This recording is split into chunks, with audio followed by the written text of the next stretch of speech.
You in the brig for what you've done, but I won't do it. What the hell's going on out here? Two Owls, One Pod, the spinoff from the web series The Two Dicks, and formerly the Talking Dicks Comedy Podcast. And today's episode, I think it's 238. Wow. Ooh, bam. We have a special guest, and my partner, Al Romas, in Clearwater, Florida, is going to tell me who that special guest is. Al! Yes, Al.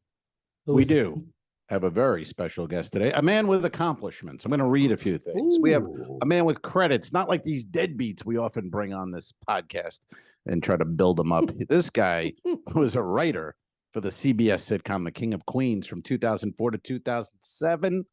He is the older brother of stand-up comedian Brian Regan, and he often tours the country opening for Brian. He mostly is observational, clean comedy. You've seen him on The Late Show with Letterman, multiple appearances on The Tonight Show with Jay Leno, and he has a dry bar comedy special with about 5 million views for different bits. And let's welcome him right now to the podcast. It's Dennis Regan. Thank you. It's nice to be here. Hello to you guys. Thanks for having me on. Hello to your listeners and fans. And I do want to talk about many things, but that darn Dennis, I subscribe, I was a fan early on.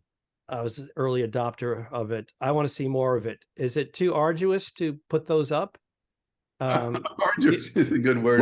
Let's go back. Let's go back because I'm not familiar. So let's, and not, maybe other people are that not. darn Dennis Did you do your homework? Darn that. Well, I read this bio. It's not in there. He's well, you're reading the bio from 1992 by he some just read guy. the bio live. He didn't even go over the bio before we went on. I did not. He didn't proofread it. Romas gives me so much shit for doing that stuff. I finally do a little. Let's homework. hear about that darn. That darn Dennis is a web series that I have done on YouTube for a while, and it's a bit. Every episode's a little bit different, and it's comedy, and I'm proud of it. A lot of things on there. A lot of things people that have seen the stuff like it, but it kind of leveled off at 5,000 subscribers or something like that, and I'm not sure what my next move is going to be. I have a plan to do a podcast. I didn't want to. I'll tell him now. Al, you're out. Dennis, welcome to the podcast. One Dennis, one Al. And funny, I'm okay with that. I'll see ya. He would be perfectly fine with that. Actually, I would. It'd be such a relief. Yeah. But there's a shortage. Go ahead. I'm sorry. I've heard there's a shortage of podcasts and podcasts. Yes. So. Yes. From comedians, especially. Yeah. When did that darn Dennis, was that pre-COVID, during COVID? When was that running? The pre-COVID years leading up to COVID. And I've done one or two kind of half-ass ones in recent. I might be ramping in, but I'm not sure. I'm going to tell you something right now. 5,000 views or members, whatever you said there. That's subscribers. That's pretty damn good. But let's talk about your 5.3 million views on your dry bar comedy.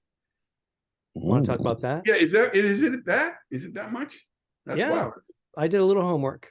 Check your bank account, buddy. And that was only the one. There's another one out there, Floaty. You have millions of views. You have millions of views. Yeah, I know. I've noticed. I was kind of blown away. Every time I hear the number, I'm kind of surprised myself. And those checks just keep coming in every quarter. Every quarter, not every month. Every quarter. Every 25 cents.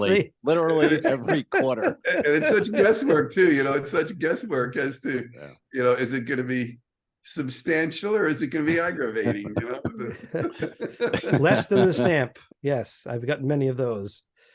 Oh boy. But that's how was that great. Experience though? I just like to ask because I was going to do one and then I ended up doing Ron Feingold created Open Bar, which is a different platform where you can be, you can use some language and things. But I've heard a lot of different experiences with dry bar. What was your take on going to Utah? Well, it was really good actually. I did it early on. I don't know how early on and how like what number guy I was of theirs, but they were sort of figuring it out too. And by they, I mean the dry bar people or the Vid Angel people. It was some sort of a complicated business structure there, but they were sort of figuring things out themselves. And I did a nice long set. I think they took most of one of the sets one night, and And it's the only thing really that's moved the needle for me at all as far as fans. I mean, I did a Tonight Show and Letterman, but I did them kind of pre-internet, so. Right. But a lot of people got introduced to me with because they know how they put it on Facebook, they put it on here, they put it on there. You know, what I don't like, there's a couple of things I don't like, and that is I don't like the way who's ever naming the clips of mine names the clips. I cringe when but I think they maybe know more about getting clicks or something like that. Yeah, it's all algorithms. That shit. But yeah, I know what you mean. Have you noticed that? Have you been on the road much since COVID opened up everywhere back?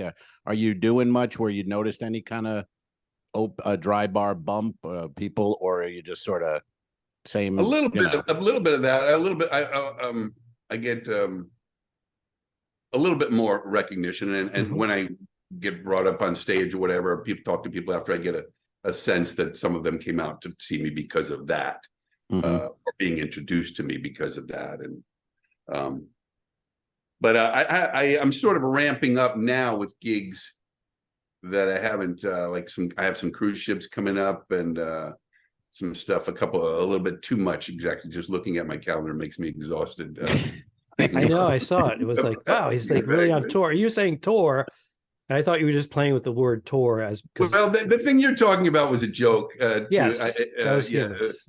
The last tour, I just had this very, very long name for a tour, and it was just this ridiculous tour name. And it was understandable that anybody would take it seriously, and they did. Bring that tour to, Syracuse. I like when cruise ship guys put their cruise ship dates on Facebook, and they call it on tour. Really? Yeah. You're going to Cozumel 3 times. Just relax. It's not a tour. I'm huge in Cozumel. Yeah. Well, just offshore, like about about 2 hours away from Cozumel. Very big. Are you doing Carnival, Dennis? You want what? I'm going back out on Carnival. I am going back out on Carnival and another cruise line too, Holland America. Yeah. Yeah. So I like keeping. It's tricky. I'm kind of rusty in general. I'm not doing as many shows as I used to do, and ramping up after COVID, and not willing to just travel 12,000 miles to for Antarctica for nothing. Middle spot for 1992 money. Conquer comedy. Speaking of 1992, I think you were living in. Were you living in New York back in the early 90s? Yeah. Okay. Yeah. So because you would come up to New England and play Nick's Comedy Stop and whatnot. Wasn't that through like Barry Katz and New York Comedy? Well, Barry Katz didn't book me at all, but yeah, I loved coming to Boston. Boston was a great comedy town, maybe still is. I don't know, I haven't worked there in a long time, but I loved that club and used to do the offshoots. I called them satellite rooms. Satellite rooms, yeah. Yeah. They were kind of like little franchise rooms that would just be on the weekends. And I'll tell you one story. I remember I went out to New Hampshire and I was with John Panette, who I met up there, and another guy, and we drive out to New Hampshire. And it was just 3 comedians going out together. And we were all they're all kind of expected to just do a half hour. Anybody could close the show, but they were going to have John close the show. And I was going to be in the middle slot. And but they wanted whoever was in the middle slot, and that was me, to introduce the opener, right? And so I go up just to introduce him, and I made a mistake, which I've never made. I thought I'd do a joke or two before I brought him up, and my first joke got nothing, and my next joke got less, and now how when you dig your own hole, you still have a chance to. Now I got to say, I'll be back up later, people. You want to see more of nothing? Yeah, you got to be back later. So I introduced this guy, and I've just dug a hole for myself, and now I got to wait 25 or 30 minutes for my opportunity to go dig out of it, And I go back up. The guy introduced me in the audience. Is like, not more of this guy, right? And I was able to just dig out of it a little bit, just a little bit out of it. Yeah. And I remember people coming up to me after the show going, man, we were worried about this. So I learned that if I'm only going to get to introduce him, I won't do a joke. I'll just do a straight intro and take my chances later with my intro. But that was a lesson hard learned. Well, that's where I first met you, and you probably don't remember, but it's always when the guys are coming in from out of town. We're like, this guy's coming in, or I've heard stuff about him. I heard he's funny, blah, blah, blah, blah. And we did a little gig, I think, in Framingham. So I actually had to pick you up in front of Nick's. I guess they were putting you up, were they in a hotel or a condo or something? Yeah. And then I had to shuttle you out to Framingham and back. Was that hard for you to? Was that hard for you to shuttle me? To have me in your car? Was that difficult? No? You were actually easier than John Panette. I'll tell you that much. At least the gas miles were better. But yes, so I had the 25-minute ride with you each way, and then we performed together. But I remember the Framingham room too. I think I'd done Framingham a couple of times, but it was the same room. It was like not much depth to the room, and you had like two audiences. Mm-hmm. Yes, like an audience here and an audience over here. And I remember one night in particular where I was killing on one side of the room and bombing the other side of the room. And I swear, I swear to God, at the end of the show, one half of the room is asking for more. They want more, and the other half is grabbing their purses and everything and leaving. So, okay, well, I'll work this half over here. That is amazing, isn't it? I remember Jonathan Katz was performing. Amazing how two different shows are going on. Jonathan Katz was performing at a club called Play It Again Sam's in the basement. It was the beginning of Boston comedy company, Barry Katz. Actually, Barry was performing, which is another story. But anyways, Jonathan Katz is going up, tanking. He had done a show just previous to that. He recorded it, and he killed. So he would do the joke, it would tank, and then he would play his recorder of the same joke, destroying. And he goes, that's weird.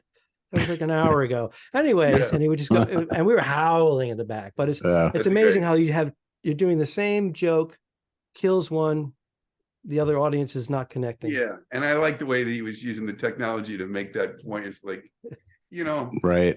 Because there's these myths or adages, and you never blame the audience. It's not true. Of course you. Well, I never gave up. I never gave up on a crowd before they gave up on me. I'm always trying. I always want to do well, and I'll dig out if they're listening and trying.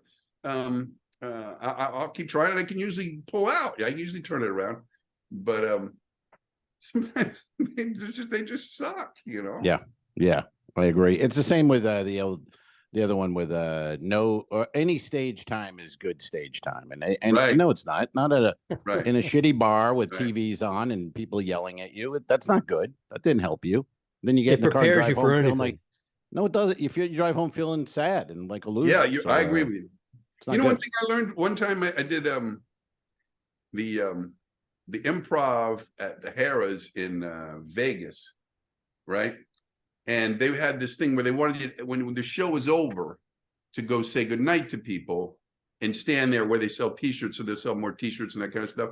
And I just don't like the idea of having to stand there. I don't mind being in the room somewhere if people want to come up and say hello. I like meeting people, but having to kind of stand there. And then the shows were great. The shows were easy and great. The room was great. And then I think it was the Thursday night first show, like a whole week. And they kind of sucked. The crowd kind of sucked. I was like a 5 or 6 on that scale. And I got off, and I was glad to be off. And I thought, oh man, I got to go over there and stand over there now and say good, night to these people. They were the worst crowd.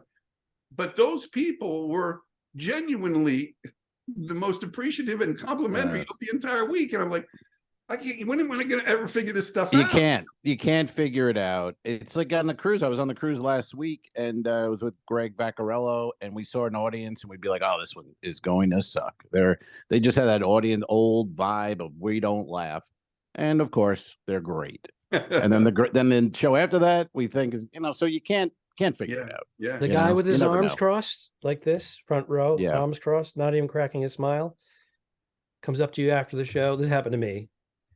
Thank you so much. I lost my father or whatever, and I had the best time I've had in 6 months. Thank you so much. And he's just like, seriously? The guy in the front row with his arms crossed? Yeah, you never know. But no, don't know. I'll tell you a story that happened to me, and I always remember is it was up in South Carolina, Hilton Head or whatever.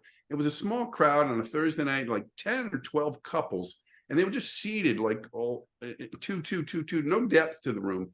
And I did about an hour. This was a long time ago. That was a lot of time. I did about an hour, and I did really well with crowd work. Everything went really well with this crowd. But I remember there was one woman who was seated down here, and I kept noticing she had her head on her husband's shoulder, and I thought, okay, well, I don't know, there's a light beaming right on her, she's only bored with. After the show, she walks past me. She was just walking to the bathroom, and I was at the bar having a beer, coincidentally, and she would walk past me, and then she says, I want to tell you something. She says, I think what you do is very important, and you're really great at it. And I said, okay, great. I go, but I'm sorry, but I couldn't help noticing you had your head on your husband's shoulder the whole time. And she said, no. She said, no, I'm deaf. She said, I'm deaf. I could read your lips better that way. And then she continued. And she said, I'm 45 years old, but until the time I was 40, I was a workaholic. And then I got a brain tumor, and they took it out. I lost my hearing, but I'm different now. I'm not an alcohol. I'm not a workaholic anymore. All I want to do is laugh. All I want to do is laugh. And then she reiterated. She said, and I think what you do is very important. And I'll add that she said, I think you're great at it. So I always try, and you never know what's going on with people. The guy might have had hip replacement that day, or this is his most comfortable position. I have bad back. Right. Yeah. Did you laugh when she said what you do is important? I think I would have laughed at that. I don't think no, it's I was ready to take the compliment. I was ready to I'm kidding. Yeah. It is hard to take the compliment sometimes, though, isn't it? Yeah. Of course. I always try to deflect it many times. Yeah. Thank you so much. That's an easy way out. It's the second and third and fourth compliment when you come in. It's like, all right. That's when. Well, when you say that, Al, especially when sometimes people are a little bit drunk or whatever, and they come up after showing their compliment. They go, "No, I thought you were great," and you go, "Okay, great," and they go, "No, I mean it. I thought you were great," and then they like as if you wouldn't believe them, and they go, "No, I really mean it." You don't understand. Believe you the first time. In fact, I thought so before you told me. I like when people have no clue. Like I just was on a cruise, and you do like 13 shows in the comedy club on Royal, on Oasis, whatever. So the second or the third night, we had a couple come up to us, and they go, "Hey, we were here the first night. We really enjoyed it. We came back again, and I want to thank you guys for doing different material this time. That was great." And Greg and I are both like, "Oh, you're welcome." Meanwhile, we did the exact same show. They just don't know. You know what I mean? Yeah. They don't. We worry about this. The audience. Oh, the people are going to hear the same. Oh, they wonder if they're going to be. They don't know. They're just having a good time. Right. So I think we project all this worry and shit. But I know. Like they're just there laughing. I'll go back to do a gig, some community place or something like that 2 years later, right? And I'm thinking, well, I'm going to be doing a good portion of the same stuff. It's been a couple of years, but so I'm going to be a good. And I worry about. And then I'm looking at my act, and I can't remember it. I'm worried that they're going to remember it. Exactly. I'm worried that they're going to remember my act. You got to have a hell of an ego to think somebody, some random town from 3 years ago is going to remember your act. You know what I mean? Like, really? Yeah. In fact, after a show, they'll come up and they'll say, "You were great," and they'll tell you the joke they liked the most, and it was the other guy's joke. So it's like, oh yeah. Oh wow. Yeah. That would happen with me and Justin McKinney up in New England all the time.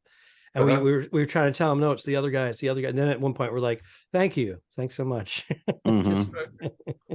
Just take the compliment for the other guy's joke. Yeah. Hey, now let me ask you. I also had him do this. Come up to me after a show or a corporate event where I've done an hour, right? I've done an hour and in not the easiest conditions and pulled it off and did good. And someone come up and go, that thing you did about the thing. And they'll mention something I did in the first 2 minutes. And I'm thinking, okay. So it was all downhill. It was memorable after that.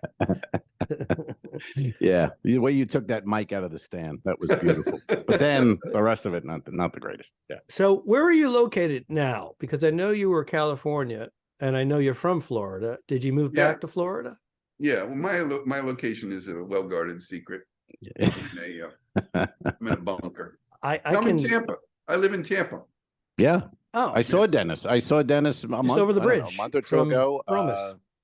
A couple months ago, I did a gig and Dennis was there. I had forgotten he lived here too, so I wasn't sure. No one really knows where Dennis is. So Yeah, I went up and saw Al at the Side Splitters room up north, and I'm not just saying this because I'm on your podcast, but Al, I enjoyed the hell out of your show, man. Oh, thank you, thank you. That was great. It was Lou Angel Wolf and I, and a little old theater in Newport Richie. Had some kind of a festival going on. I get there like 10 to 8. I'm thinking and then there's nowhere to park. There's a festival going on in Newport Richie. But that was fun. It was good to see you and see Lou. Yeah. And but so now we're talking ships, Carnival, whatever. Do you do clubs still? Do you have clubs that you still? Not too many. Not too many. I have a couple on the calendar. There's a place in Phoenix I like to do, and I got this place called me from the Midwest sometime. And the fact that they call me is I still appreciate still being remembered, or anybody, clubs, but I've sort of outgrown them as far as my age and their money and right. Sure. The amount of miles I'm willing to drive for. Yes. You put your time in. Short We've all put our time in. Yeah, exactly. Right. I mean, go ahead. Yeah, I do certain gigs sometimes just to be closer to family and just to offset the cost of going to see the family, traveling to the family, and taking a complete week out of work. Yeah, but Al does gigs to get away from the family too. I do as you're well. in Yes. Antarctica. He actually goes to Antarctica. Well, that's the wife. So it's different. Well, it's so tricky. It's so tricky trying to make a calendar where there's any kind of makes any sense to it, because you'll get a gig, say in Sacramento a year from now, and you go, okay, well, I'll try to get the cruise ship around there or something, and then you'll get that, and you go, no, to fly from there to there is $1,400 or something. You go, I can just come home. Right. Just because I'm on that side of the country doesn't help. Yeah, you don't have to stay there and try to work. Yeah, just come home. I still like to mix it up though. Comedy club, cruise ship, little theaters. I like to have that variety. I still like comedy clubs. I still like working them. I'm working the Sarasota room next this coming week. Just in the middle slot. I enjoy doing it to try out new stuff and knock off rust and the good crowds. I enjoy That's the perfect room to do that. Middle spot, new stuff, McCurdy's. I mean, that's fantastic. Yeah. Yeah. That's a great room to do that. Who's closing that? Who's following next week? Dennis It's Regan? Derek Richards and okay. Yeah, he's very strong, and he's followed me. Sure. He's followed me before with no problem. And believe me, I was turning the screws up. Definitely. Yeah. Will you? And a guy like that, will you stick with new material? Like if I was me, I'd do a couple new jokes. Doesn't go well, then I'm going into my act, because I'm like, I don't want to bomb in front of Derek. You know what I mean? Like I would be. Derek's not really my concern. I don't want to. I don't want to. Well, you mean in front of him, having the set in front of him? Or you mean let him see you bombing? Not him per se, but you know what I mean, like a strong comic. So then you go up, and because then you can't really tell the audience, well, this is all new stuff. I'm working out. I'm actually very good. You know? You bail on the new stuff. Well, you remind me of Greg Hahn. Greg Hahn had a bit said he said I do 45 minutes, 40 minutes, 5 minutes of material and 40 minutes of excuses. I remember seeing Greg Hahn, and anyone who hasn't seen Greg Hahn, go check out a video or two of him. But But I remember seeing him do the middle spot, and just crush. I mean, like you know, it's just like Jesus. That's as many laughs as I've seen. And then I saw him close, and he did the same thing. But I was amazed that energy between him and the crowd can last for 50 minutes. Yeah, you know what I mean. That is a physical. Funny show, but you would think it might peter out at some point. Well, I remember I had the same concerns about not concerns, but thoughts when he was coming, because I saw him when he was open micing and just doing 5 and going up on stage with that frantic energy, and it was hilarious. But like, I don't know if it's just, but he's found ways to make it work.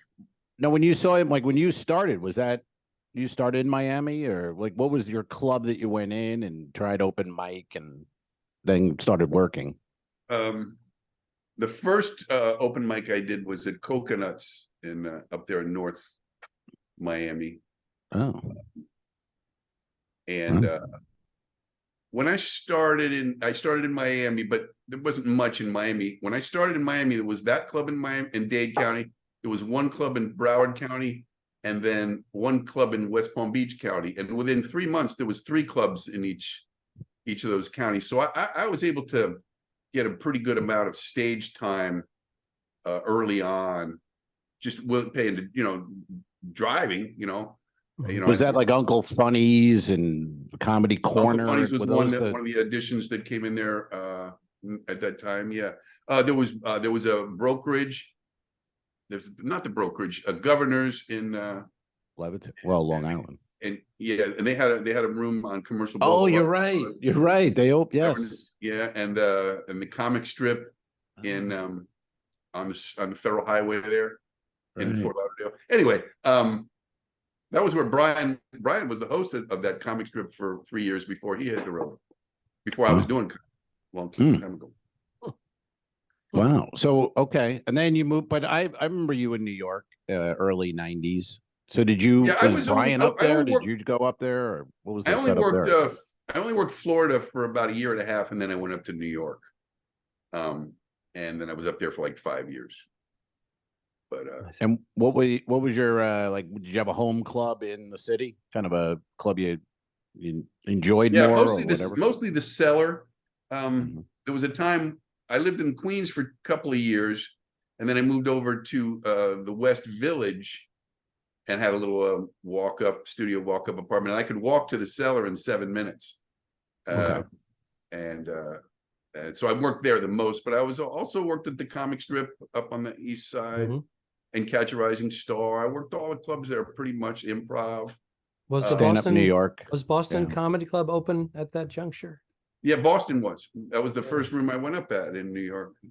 I may have crossed paths with you there, actually, because I actually helped paint the walls. We were trying to get it off the ground there. And at the Boston Comedy Club? And I used to host 5 for 5 Mondays, which I believe I started the bringer show. So if you brought 5 people, you get 5 minutes of stage time. Thank you. And, yeah. You invented that for all of us? Well, because we were packed. We were getting like 60, 85 people in that little room, and it was packed, and Barry was loving it. And then John Henson took it over after I left. Do you remember any of that? No? Okay. What year is that? Like what? I remember that kind of. I remember that period. Yeah. Okay. Now you say you helped paint the place. Did you pick out the right color of black, the right shade of black? It was dark. It was dark, but it was also the colors of their logo, which was comedy in like this fluorescent pink, neon pink, and then the black backdrop with the city. But which Charlie city? Hall, Boston or yeah, it was Boston in a New York Comedy Club. That was the whole catch. It was like Boston Comedy Club in New York City. In the West Village, that was the whole thing. Yeah, never understood it. It was 2 blocks from the Cellar. Yes, and the Cellar was dead then. I mean, I remember working there. There might have been 6 people in some of those late sets I was doing, and some of them, yeah, but it wasn't what it is now. And then a few months, 6 months after I started doing the 5 for 5 Mondays, they started doing produced and bringer shows over there because there was nothing going on there on a Monday night. Yeah. I remember the first time I heard about a bringer show, which is that clear to what that is to the audience? Maybe not. Let's tell them. Yeah, that's a good point. Well, I kind of said bring 5 people, you get 5 minutes. Yeah, that was the bringer show. Now the comic gets 5 minutes on stage if he brings 5 people to the show. Right, 2 drink minimum. So they had right. Well, I remember the first time I heard about that, I got called from the guy who's running the stand-up in New York. And I just moved to New York, and I was having my success breaking into rooms. And I put my name on some list over there, and then they called me and said, okay, you can get on like the 7 p.m. show on a Tuesday or something like that. And he says, you just have to bring 6 people. This guy owned the club, right? Harry Hoffman. I go, I can't bring 6 people. He goes, why not? I said, I'm a comedian. All my friends are comedians. I go, they're not going to come. He goes, you're a comedian? I go, yeah. And he gave me a spot. He gave me a regular spot.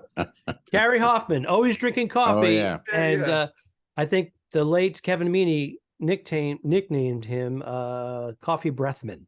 Yeah. Oh, that's not bad. That's something. Yeah. Yeah, that was my first My first club in New York, Stand Up New York, my first weekend, I did a thing on a Tuesday. Then he goes, "You want to work the weekend?" And I work. It's me, Jon Stewart, Ray Romano, and Joe Bolster. I was like, holy shit. You know what I mean? It was like a hell of a show for a weekend to watch. And in hindsight, holy shit. At the time, you were probably like, oh, these guys. Well, at the time, I thought, they were all great. They were unknowns, but they were great Yeah, comedians. I mean, It I was and you floored could by them. see back from the Cellar days and all of those places, but maybe the Cellar in particular, the sheets would have been similar in like not names, but became names, you know. So many of them became huge names, and it would have been on a night where Dave Attell and Jon Stewart and Ray Romano and all these It's unbelievable. It was really unbelievable. Yeah, there's a poster I sent to Al, and we could maybe put it up on here, Al. So if you want to do a little editing, from '92 or something like that, and it has that. It has all the picture. That's some kind of a comedy contest, and you just see it, and you go, "Holy shit!" Like almost, if there's 25 pictures, there's 18 of them are household names now. Yeah, that's right. And those are the guys you're going against in '93. It was and what was different, I think, because the room, I haven't really been up there since the room got really hot. But I liked the time that I was up there because it was, you'd get in there and you'd have the 10:15 or the 9:45, and it really was relaxed. And I can't find a place like that anymore. To get up and go, okay, people listen to this kind of new stuff, and they chill with you, and it was kind of that cool vibe. Yeah, but that's what gets hard when you start work. Like, I don't know, I find now, like if you have new stuff and you got a headline or whatever, it's hard to go, hey, this 5 minutes here is not gonna be very good, but stick it's with funny, me. It's a lifelong problem is how to try in new stuff. Like you talked about before, like if you're doing a middle slot, you would try something new, and then if it didn't go well, you'd switch. But I don't do that. I do not front load new stuff unless it's really quick, and it certainly won't be my quick joke. I learned that up in right. But you'll be up there and you'll be thinking, okay, I'm going to throw in that new thing here. Well, how long is the new thing? How risky is it? Is it the 3-minute thing or 2-minute, or is it a joke? Right. And then you have to remember what to do after that, Right. Because whether it goes well or goes poorly, you're really like usually at a dead end. Like, oh, what do I do next? Nothing connects to that. Yeah, exactly. And the other thing too is you're trying to figure out, okay, this crowd's good enough to try the new material, right? They're good enough, right? Because otherwise, they've earned it. Or maybe they're so good you don't want to risk the new material. Exactly. Yes, I've had both of those. Yeah. You go, well, I don't want to blow it. This is a great crowd, but I should be doing the new stuff for these great. It's a weird dilemma. And we're all thinking the same way when it comes to that. But there are those, I don't know, rogue comedians that are like, I'm going to be doing all my new stuff, and I don't care. They just don't care about bombing at all. They don't care about the quality of the show. And I'm talking about good comics. They just I'm doing new shit tonight. I'm turning all that stuff off. Maybe they have a reputation already of being a solid comic. Maybe that's why it gives them license to do that. I respect that's great if you can do that. I just, I can't.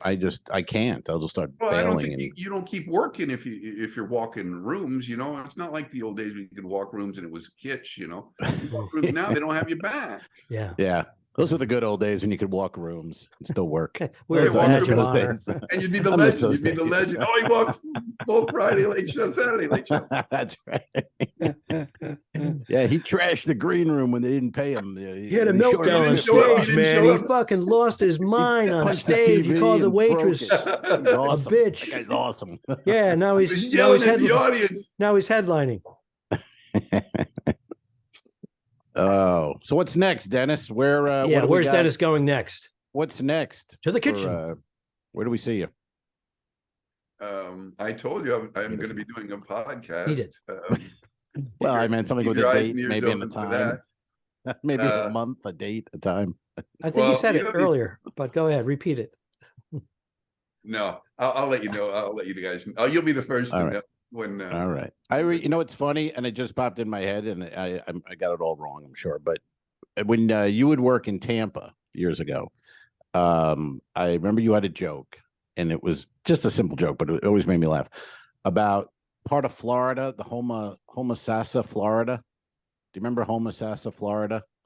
And they made a road, or they made a county, and they put a TH in front of it. And then you were on stage, you were talking about how they're not even trying, like they gave up. That we have Homosassa, and then they wanted to name something, and they were just like, whatever you put it, it was just great. It was like, I don't know. TH, I don't remember. Put a TH. If you could remember, I can't. It the was actual like joke. It would benefit me if I could have a good joke back that I can't remember either. Well, I know. It just made me, every time I see Homosassa, I think of that joke where you just like it's a TH in front of it. And you were like, I'll just put a TH. We don't want. Wait, I don't get the joke. What TH? Thoma? Yeah, it's TH. Homosassa is next to Homosassa. So your joke was basically they have Homosassa. And so how do we change it? How do we switch it up? It was a new town or a new county, and then they just put a TH in front of Homosassa. They just gave up. They gave up. I have a few jokes. I have a few jokes about signs. One that never really worked for me that I always thought was pretty good, but it never worked was about I saw driving in a rural area, and I saw a sign that said "free dirt," And then I thought, oh, great, that's pretty good. And then I remember my dad always said, if it sounds too good to be true, it probably is. But it turned out that they were actually giving, I don't remember how it goes, but they were actually giving away free dirt. But I didn't have a bag or anything, so I just filled my pockets and got out of there. But I just thought the first part of that was good, but it didn't work that well most of the time. Yeah, that's like one of those jokes you write like on the road when you go into a gig, and it's like all about you see a sign, you go, "Oh, I'm going to say that tonight. I'll think of something that'll be good to do tonight." My free dirt bit that'll work. Yeah. Try it. What the hell? Try it at McCurdy's. What the hell? Why not? Well, what's interesting sometimes is you'll have a joke and it won't work for you like 3 or 4 times in a row, 4 or 5 times in a row, and then you'll try it the 5th or 6th time. And it doesn't work again. And then you're thrown. So you're left there like you're waiting. You don't know what to do next. And then it takes a few seconds and then they start to laugh. And you go, wait a minute, it's that good of a joke. You know what I mean? It's not that it just needs an extra beat. Right. Those are nice surprises that you gave it that extra chance, I wish that would happen more. I usually have the opposite with me has happened many times. Killer joke, killer bit, and then all of a sudden it just starts to fade over time. And just like, what am I doing differently? It's just I think that's common. I think that's very common, and I think we tend to just kind of think that we can just do the words in rote, and just that the words are what makes it funny. We kind of forget what makes something funny, and you kind of have to remind yourself, kind of look back and change a word or something like that, and that kind of helps pump those things. That's what I've found. Will you take an old bit, Dennis, and bring it back? Will you look at something, or maybe someone remind you of something you did 10 years ago, and then go, "Hey, I could do this. This still works." Oh, sure. You'll bring it back. Sure. Well, nothing has ever left the act that worked. It's always free sand. Free sand. It's updated. Try sand instead of dirt. There you go. That was at the beach. Free sand. I liked your question, but I forget what it was. No, just saying, if an old bit, but will you bring something? Maybe something didn't work, but then you go, wait a second, then you bring it back. Yeah, all the time. In fact, that's what I tell anybody who's will listen if there was ever, but sometimes you'll try a bit 3 or 4 times or 5 times, and then throw it away, leave it in your notebook, and go, that didn't work. But after a few more years of doing it, you go back. Lots of times you look at your bit, and just because of the work you've put in or the muscles you've built in comedy, you just go, I know how to make that work now. You look at it, I at least know another way to give it a shot. Right. And you have a much better chance because you're that much better at it than you were then.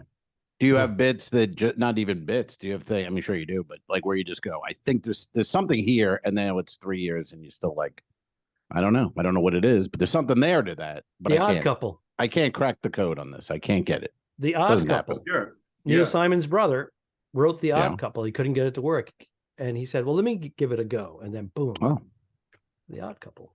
Is that true? Are you making this up? That's true. That's true. I'm gonna look at Wikipedia. Why do you doubt me? Well, I never heard that story. I don't know that sounds like a story. If Al hasn't heard it, it must not be true. Well, it sounds like one of those. It sounds like a story his brother made up or something. It doesn't sound real. Neil Simon couldn't. I wrote that. Gallagher too. Exactly. That's hysterical. Yeah, I have a thing, and maybe Dennis will have the secret here to unlock the bit. It's not even a bit, Dennis. We've been playing with this on the podcast for a while. Why is it when people say he's a billionaire, they always will follow it with a B? Billionaire or billion is the only word we then let people know how the letter, what it starts with. Well, and I think there's something there. Well, I have a bit that I've done a couple of times about it. So I don't know if you're looking. No, do you really? Yeah, I've tried a couple of times to say billionaire. People think I'm stupid. They always say, and I can't remember. I'm going to stumble through it, but they say people think I'm stupid. They think I don't know how to spell. They'll say billionaire with a B, and I'll say I know how to spell billionaire. You know, I want a. There it is. It was right there. No. I actually want a spelling bee in fourth grade. That's F, fourth with an F, grade with a G. All right. All right. He fleshed it out in 10 seconds. It's resolved. You got it. I've been hammering away at this for 3 years. For 3 years, I've been trying to unlock the billionaire code, and I stumbled through that. No, the gist of it was there. The heart of it. No, you're right. That was it. All right. Do we want to cover anything else? In particular, world events. This is going to actually air a week from today. So, because of our schedules and whatnot. Do we want to cover anything? Is anyone interested in this, in aliens? Or, what I find interesting is that when I was a kid, all we talked about, my friends, was UFOs, aliens, that type of thing. And now we're basically, the government saying it's here, it's real, and no one gives a shit. You know what I mean? Who's saying no that? one cares. Who's no one saying cares. That? It seems like there should be a big. I've believed in UFOs and something extra for about 10 years now, I think there's probably something to it, but I don't really think we want. I'm not in a hurry to have them land here, because I don't just assume they're going to be friendly. They can fly here. If they can fly here. Yeah, I mean, they're talking about. I think Congress is having like how to be. We're going to be prepared to fight them off. Really, it's just throw our hands up. We're not going to fight them. There's no real point in. Let's get those Marines. Yeah, let's get the Marines out there. But I just find it interesting that like this should be a bigger story than why I think talking. Why is I think they're trickling it out. Doesn't seem it's just information trickles out. Like here's some videos you can watch. Here's somebody admitting this, but it's trickled out rather than this right. saucers landing on the Washington Mall. Yeah, but I just thought unidentified flying object is UFO. That's an Air Force term, a NASA term. They see things. It could be man-made. It could be from this planet. They don't know, so they label it. But as we UFO. have pilots now saying and filming it and going, "That is not ours. That's not ours." Right. So. And that's, so you got to go with what he said. So it's not ours. Well, what is it? And then there doesn't seem to be any interest. People are like, I don't care.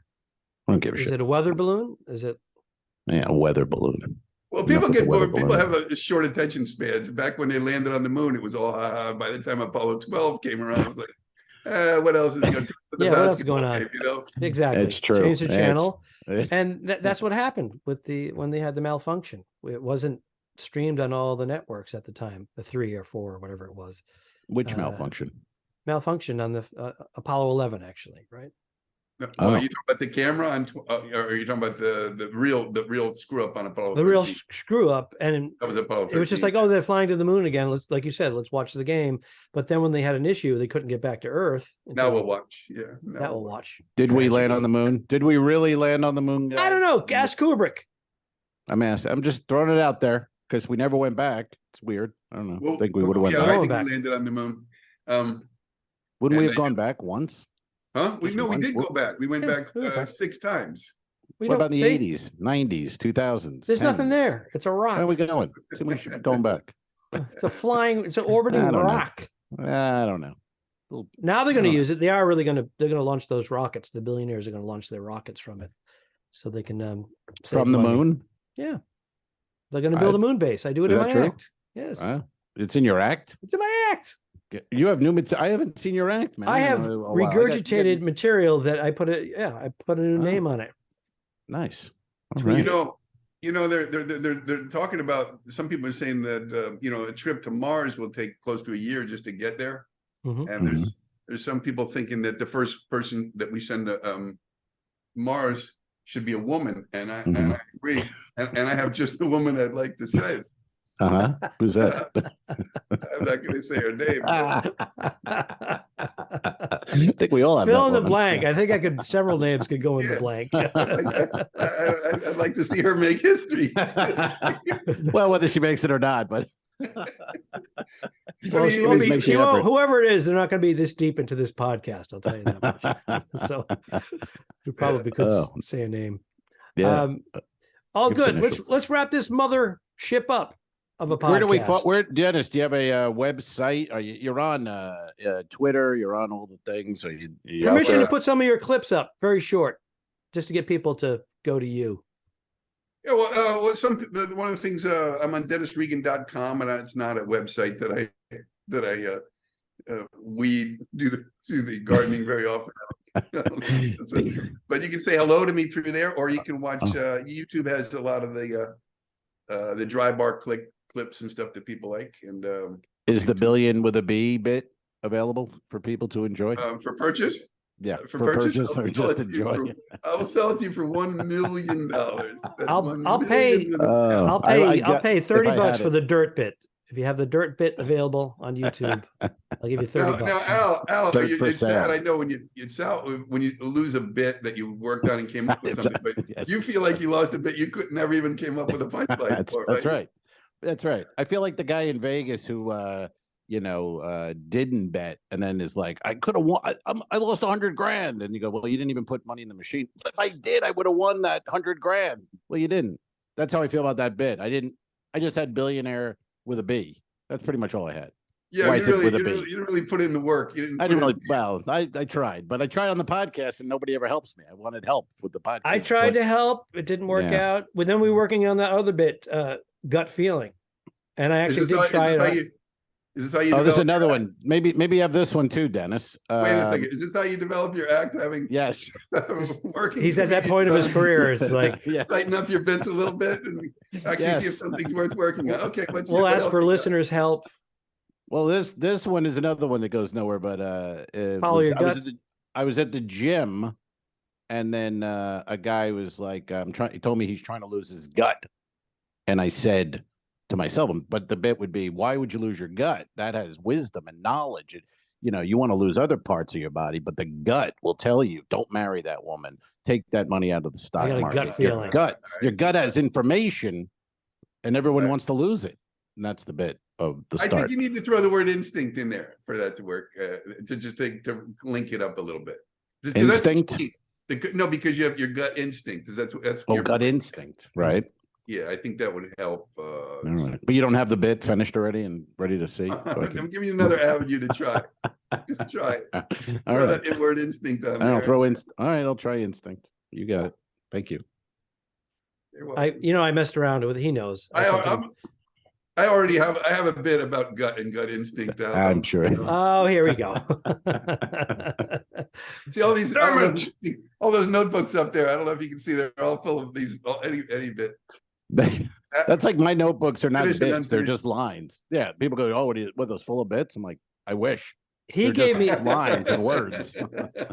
Al gave me the assignment of that lose that gut bit, and he said, "Try it out," and I did. I videotaped it and I sent it to him. It went nowhere on stage. No, it bombed. It's not funny. I hope you enjoyed it. So you like to what's the word? You like to delegate. You like to franchise out your work, right?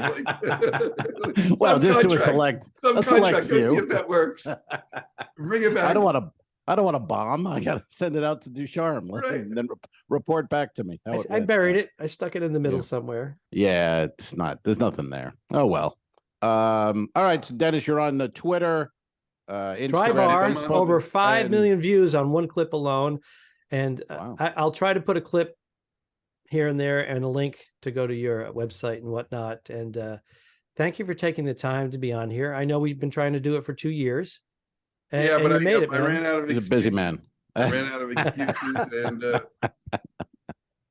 and I understand. Believe me, I understand. And I thought, well, let's just get it over with, and then maybe the nightmares can stop.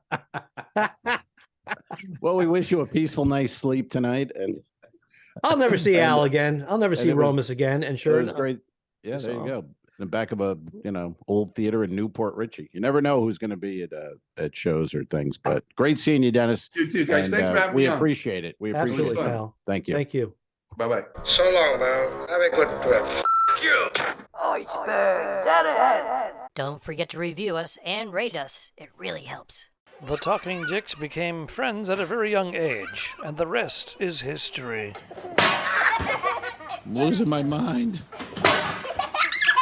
Patreon.com/The2Dicks, which is named after our web series. This is the Two Al's One Pod podcast. Thanks for tuning in. What? Done. I didn't kill my wife. I don't care. We'll fix it in post, you son of a bitch. Okay, sure. All right.